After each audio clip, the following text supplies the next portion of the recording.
This is News 25 with Deanna O'Donnell. News 25, local news you can count on. News is brought to you by J.K. Nelson Law. Give them a call, 727-9900. News is also brought to you by Desert View Hospital. You can count on us. Welcome and thanks so much for joining us here on News 25 on KPVM TV and Ace Country Radio. Today is Monday, July 25th. Well, Esmeralda County GA Robert Glennon has completed their investigation into the case concerning Nye County Commissioner Leo Blundo. The Esmeralda County District Attorney's Office has charged Nye County Commissioner Leo Blundo with felony domestic battery with strangulation, a Category C felony. District Attorney Robert Glennon has been appointed as a special prosecutor over this case. The first court date will be here in Pahrump Justice Court on August 29th. Blundo will not be taken into custody. He has been served a summons to appear in court. The Nye County District Attorney Chris Arabia referred the March 28, 2022 case to the Nevada Attorney General's office, citing a conflict of interest. The Nye County District Attorney also serves as a legal counsel for the Board of County Commissioners. The AG's office referred the case to Esmeralda County, citing a conflict of interest as well. These charges stem from a call for service to the Blundo's home in Pahrump, in which Melissa Blundo, Leo's wife, tells police on body cam footage that her husband strangled her when he discovered over $77,000 in cash and a gun missing from their home. During this call for service, Blundo also tells police that he had 84 grams of cocaine returned to his restaurant, Carmelo's, in 2020, and complains to the officers that they did not properly investigate that case. I got 25,000 missing over there. I got 50,000 missing from my safe. I got another little purse I carry with smaller change missing $2,000. What was the money from? From my business. Okay, so My it's question is that. well, because if it's your personal money, then she's your wife, then it would be both yours. But if it's business money, then it's separate. That's why I have to ask where the money came from. So from the business. Okay. She drank last night. Okay. I want her. I can't have her. When was the last time you seen the cash? It was cash, right? No, it was chocolate kisses. Yeah, cash. I don't know why you have attitude. I have to do an investigation. I'm here to help you. I just need answers. Number one, you guys are NCSO. I already have real hard trust issues with that organization, with the way you guys function, operating, things like that. So it's already very difficult for me to call you guys, okay? Right now, this hasn't got nothing to do with the commission or anything like that. All right, 100%. So you guys already have your own reputations. Right. Mm-hmm. So, was it cash? Guys, yeah, it was cash. Okay, when was the last time you seen the cash? 2/2/2022, because I write down notes and stuff like that. A later call for service to the Blundo's home on May 13th has Mrs. Blundo alleging that her husband is secretly recording her in various states of undress and putting them on the internet to get dates with both men and women. She also says that the couple had enjoyed a swinger lifestyle with known individuals here in town. She begs the officers to make him remove the cameras around the home and ordered him to take down the images of her off the internet. She also had the option at that time of having him arrested and refused to file the report. Ask him to log on to Seeking.com. Ask him to log on to his Kick account. So is this where this is what he's doing with photos of me. This is not the first time Blundo has faced the law. The commissioner was also arrested on Thanksgiving Day, November 26 of 2020, for charges relating to misconduct of a public officer when he allegedly voted on CARES Act funding while on the Board of County Commissioners. He was also applying for and benefiting from the financial relief programs, according to the reports. The Attorney General's office has also declined to prosecute that case. The Nevada Commission on Ethics has not rendered a decision in this case, but stated that they found sufficient evidence to move forward. The commissioner was also arrested years before he took office in 2016 for failure to stop or report an accident and for suspicion of DUI in 2007 and 2009. And a man who police say ran after he was struck by a car on the highway is arrested after he allegedly tried to harm himself. The Nye County Sheriff's Office has arrested one person who was involved in a vehicle versus pedestrian crash that occurred this afternoon on Highway 372 and Linda Street. According to Nye County Sheriff's Office dispatch, the crash occurred on the highway. Pahrump Valley Fire and Rescue, Nye County Sheriff's Office deputies, and Nevada Highway Patrol were dispatched to the scene. While en route, they learned that the victim of this crash took off on foot traveling northbound onto Margaret Street. That is where deputies caught up with him in a field. They say that at that time, the victim of the crash slashed his own wrist, had a short scuffle with deputies on scene before he was taken into custody. He was transported via Pahrump Valley Fire and Rescue ambulance and subsequently to the Nye County Sheriff's Office Detention Center. No one inside the vehicle claimed any injuries at the time of the crash. Pahrump Valley Fire and Rescue Fire Chief Scott Lewis told News 25 on scene that the pedestrian did not appear to have sustained any injuries as a result of the crash. News 25 will return right after this break. You're watching News 25, the most recognized and farthest reaching local news in Nye County. News 25, local news you can count on. This segment of News 25 is brought to you by Lisa Spahitz and Mike Plasmeyer at Country Financial Insurance. Auto, home, life, and commercial. 775-727-8920. Welcome back to News 25. A couple is arrested in Amargosa after a male driver purposely runs down a pedestrian, according to police. Two individuals have been arrested in connection to an attempted murder that occurred in Amargosa Valley over the weekend. Police say that on July 23rd at approximately 8:18 in the morning, an individual by the name of Brian Santana and his girlfriend, Kara Gerke, were at the Fort Amargosa store on Highway 95 in Amargosa. They say that, according to witnesses and surveillance footage, at around 7:30 in the morning, deputies responded to an incident involving a male who they say intentionally drove his SUV into a victim at the Fort Amargosa. They say that the victim sustained significant injuries and was airlifted to a Las Vegas trauma center as a result. The investigation, they say, revealed that the suspect was in a SUV pulled up to the gas station, parking directly in front of the building. The driver of the SUV, identified as Brian Santana, they say entered the store and began acting bizarre. Santana was sitting in the driver's seat of the vehicle with his girlfriend in the passenger seat. The victim, who they say never met the suspect, saw them and began walking towards the front entrance of the store. At that time, he noticed Santana look and smile at him. As he approached the entrance of the store, Santana is seen backing up on the surveillance footage and then accelerates towards the victim, driving into him and pinning him between the vehicle and the store. Santana, they say, then exits the vehicle, walks away erratically. Gerke gets out of the vehicle and gets into the driver's seat and chases Santana around until he gets back into the vehicle. That is at the time that medics and deputies arrived on scene. They placed Santana and Gerke under arrest and transported them to the Nye County Sheriff's Office Detention Center. A search warrant was made and granted for the vehicle. During that search, a small plastic bag was found inside their personal belongings. The bag contained many loaded and unloaded hypodermic needles with an unknown black substance and a clear substance, which they say was heroin and methamphetamine. Additional, they found another crystalline substance located inside the same bag. Police say that they were able to get a search warrant for the phone that had a video on it, which they say Santana is seen ranting incoherently and saying goodbye to multiple people, while his girlfriend, Kara Gerke, is screaming at him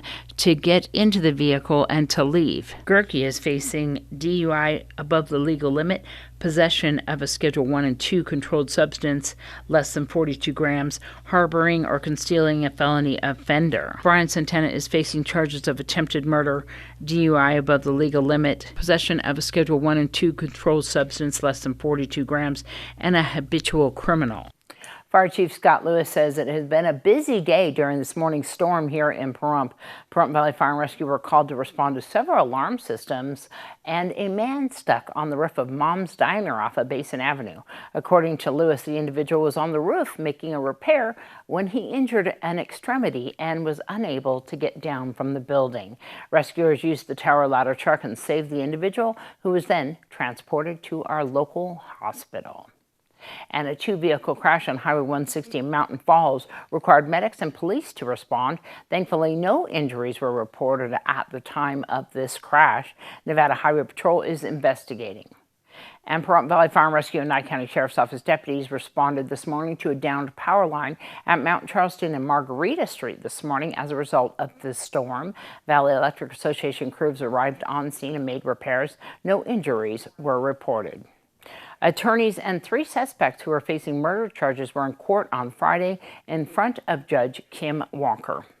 Brad Main, Kevin Dent, and Heather Pate were once again in front of District Court Judge Kim Walker for a calendar call and pre-trial motions. The 3 murder suspects are accused of the torture and murder of 27-year-old Roy Jaggers, whose body was dumped over a cliff in Cathedral Canyon near Front Sight Firearms Training Institute, south of the town of Pahrump. In court was District Attorney Chris Arabia, Chief Deputy DA Kurt Vito, attorneys Tom Gibson, Alexis Decker, Andrew Fritz, Jason Ernest, and attorney Nadine Morton was not present at the time. The trial, which was set to begin in August, will now be postponed till the end of the year, pending the public defender staffing shortages, and no later than January, pending Morton's run for district court judge in Department 9 in Las Vegas.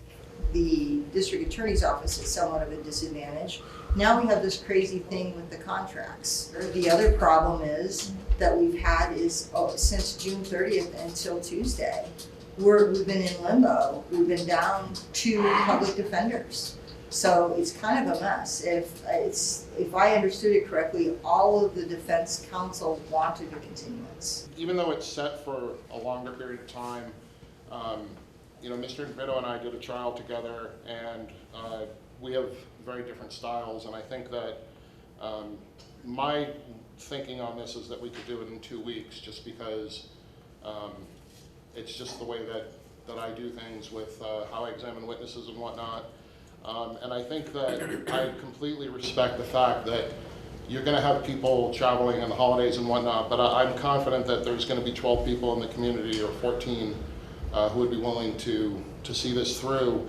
And the reason that I'm kind of adamant about that is, there's also the consideration of the family, the victims. I've come to know them well, and they're very nice people, and I would like them to try to get some closure, and I think that might bring a little bit of levity to them during the holiday season to know that this has been taken care of. But the fact is that it's been a year, I think a week from Monday makes a year since this happened, and the sooner that we can move forward with it, I think the better for everyone. And even the defendants, they're on trial for their lives in a sense, and so I think that we're certainly ready, and that's what we would prefer to do, and I don't have to rush to do it fairly quickly. It's just my style, and I will be in charge of the trial if it's set for that time. And like I said, just the family has really been through a lot. In addition to the suffering from the loss of their loved one, Roy, they've also had other things that have made this difficult for them, and I really want to grant them closure, and so I think that we can do it at that time and have it done and done right, and so that's what the state is asking. Thank you. Attorney Tom Gibson stated that the county has not paid for his expert witness in the case and that he would not testify until paid. You reach out to DIDS and say, I need these experts, but actually then once they do it, the county's supposed to pay it. Right, and that's where we are right now, and they're telling our staff that we're not getting it right now. I don't know why. Sounds like they're getting into the judicial branch now. Sounds like it, but that's what county employees do nowadays. Prosecutors contend that the 3 tortured Jaggers for hours with a blowtorch, axe, and other implements before he was forced to strip his clothes off and walk off a cliff, and then shot to death. A witness in the camping area reported the crime and testified about the horror he said he saw at the arraignment hearing. Heather Pate, her boyfriend Kevin Dent, and Pate's former flame, Brad Main, allegedly tortured the man with knives, a baton, and axe, believing that Jaggers had hurt Pate's kid. An autopsy found that the Las Vegas man died from multiple gunshot wounds, according to the Nye County Sheriff's Office. The prosecutor's office stated that they would like to move forward as soon as possible. The court has set a status check on August 5th and a possible court date for late November. 3 weeks are set aside for this trial. We'll return on the other side of this break.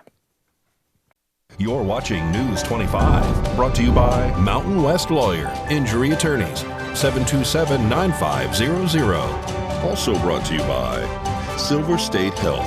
Visit silverstatehealth.org or call 702-471-0420 for an appointment. News 25, local news you can count on. Well, skin cancer is considered the most common cancer in the United States. Experts say skin protection among youth is the most effective way to help prevent new cases. But according to a survey, less than 1/3 of youth between 11 and 18 years old regularly use skin protection. I think even though they understand the importance, that they can't take in exactly what that means for their health. And part of it is that a lot of what we discuss about why it's important is about their health in the future, not at the moment. Dr. Joan Tamburo is a dermatologist for Cleveland Clinic Children's. She says the survey offered some interesting insights into how youth view sun protection. For example, a majority polled believed it's important to protect their skin from the sun and say they use sunscreen, but many still reported getting one or more sunburns. Dr. Tamburo says it's likely due to them not properly applying sunscreen in the first place or not regularly reapplying it while out in the sun. To increase the use of sun protection among youth, those polled made a couple suggestions like demonstrating the consequences of sun exposure and increasing products accessibility. I think it was a very good point. And as we look at some other countries, they do better at even accessibility of sunscreen at public pools or public locations. And is that more of a public health when we talk about the dollars that are spent per year in this country on skin cancer? Is it worth us? All to say, nope, let's put money toward that and have it in locations where they can just easily assess it.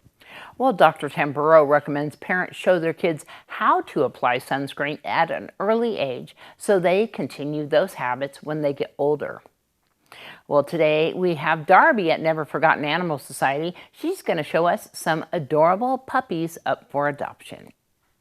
Today's Save a Pet segment is made possible by Realty Executives in Action. Put the team at Realty Executives in action for you. Hi, I'm Darby here at Never Forgotten Animal Society, and today we are joined with puppies. Lots of puppies. They actually have about 6 puppies left. They are black lab and husky mixes, so you know that when they grow up, they're going to be a handful. They're going to be super duper in need of training and a lot of exercise. They are still puppies, so of course they need that now. There is a big variety of males and females. Also, some of them have blue eyes and one brown eye. Some of them have just blue eyes. Some of them have just brown eyes. Lots of different varieties in the puppies. They're all currently about 8 to 9 weeks old, and they're all currently available for adoption. So if you want to come and see any of these adorable puppies, there's 6 left, please give Never Forgotten Animal Society a phone call at 775-537-8674. They're located at 520 East Street behind Wells Fargo, and you can look them up on their website at neverforgottenanimalsociety.com. News 25 WeatherCam is brought to you by Lerner and Rowe Injury Attorney's Office in Pahrump. In a wreck, need a check? Call 702-877-1500.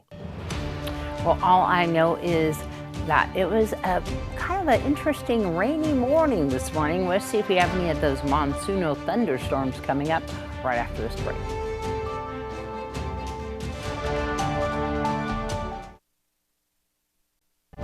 News 25 weather is brought to you by Dairy Council of Nevada. The splash of cream in your coffee, the dollop of sour cream on your burrito, the melted toasty cheese on your pizza. Undeniably delicious, undeniably dairy. Enjoy what's real. Hi, good evening, Nevada. It's John Kohler from the KPVM Channel 25 Weather Studios on a monsoon Monday. Man, it's just craziness in the weather-wise all up and down the state. Let's take a look at Fernley and Fallon, Carson City, even 102 degrees, 99 down there in Carson City. They're under a flash lightning storm advisory and a red flag fire warning. Oh, it's raining fire from the skies. Craziness. Tonopah saw 84 degrees. That's the cool spot in the state. And they've got a bunch of wind up there, about 19-mile-per-hour wind. So like bat in the hatches, folks. 87 out in Goldfield. Beatty saw 94. Amargosa, 96 degrees. Super great. 94 in Las Vegas and out in Death Valley. Just like Death Valley, 110 degrees. Well, it's 10 degrees cooler than yesterday, but here in the paradise of Pahrump, we're looking at 92. That's our current temperature. 94 was the high a little bit earlier. South-southeasterly winds to 10 miles per hour, taking the edge off that humidity at 57%. Yeah, it's quite a bit swampy here in monsoon season. Sun rose this morning at 5:45. It's setting this evening under glorious cloudy skies and beautiful colors at 7:54. Look for that and a low tonight of 78 degrees. And as we push on into the week, well, we just got nothing but monsoon season. Look at this.